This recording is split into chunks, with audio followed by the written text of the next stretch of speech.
এই গরমে আইসক্রিম খেতে ইচ্ছে হলে আর বাজারে গিয়ে আইসক্রিম কেনার প্রয়োজন হবে না বন্ধুরা। বাড়িতে থাকা কয়েকটা সাধারণ উপকরণ দিয়ে আমরা বানিয়ে ফেলবো একটা সুস্বাদু আইসক্রিম। তো চলো রেসিপিটা শুরু করা যাক। তার জন্য এখানে আমি দেখো 4টে বিস্কুট নিয়ে নিয়েছি।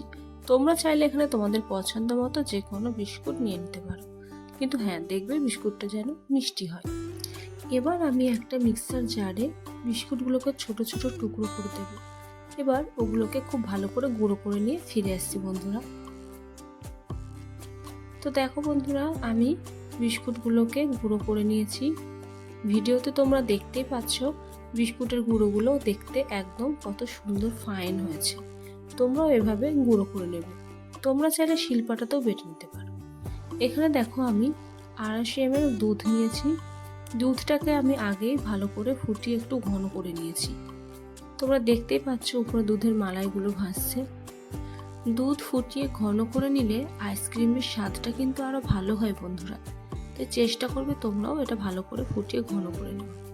তো এরপর আমি এর মধ্যে বিস্কুটের গুঁড়োগুলো দিয়ে দেব। তারপর একটা চামচ দিয়ে খুব ভালোভাবে এটা দুধের সাথে মিশিয়ে দেব, যাতে কোনো গোটা না থাকে।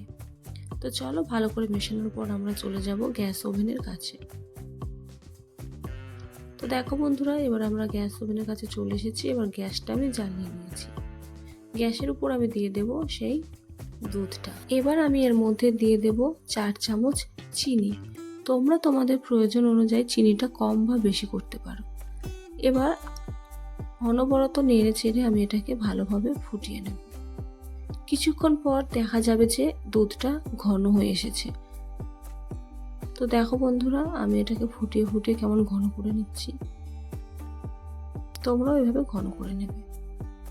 আমার ভিডিওটা তোমাদের যদি একটু ভালো লেগে থাকে তাহলে অবশ্যই একটা লাইক করে দিও, আর আমার চ্যানেলটা সাবস্ক্রাইব করে রেখো এরকম ধরনের আরো ভিডিও দেখার জন্য। তো দেখো বন্ধুরা, আমাদের দুধটা জাল দেওয়া হয়ে গেছে।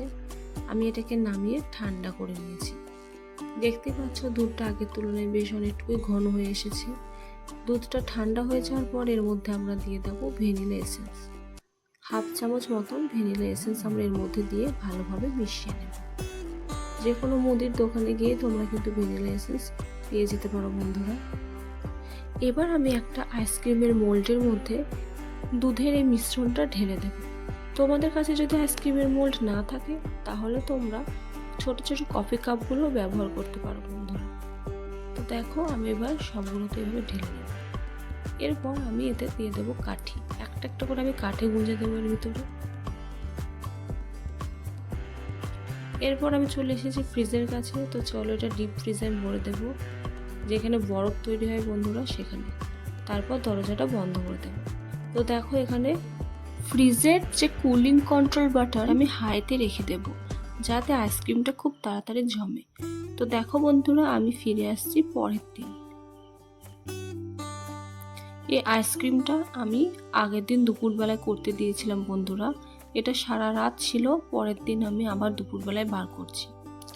আইসক্রিমের মোল্ডটা ফ্রিজ থেকে বার করার পর কিছুক্ষণ রুম টেম্পারেচারে রেখে দিলে আইসক্রিমগুলো খুব সহজে উঠে যায় বন্ধুরা।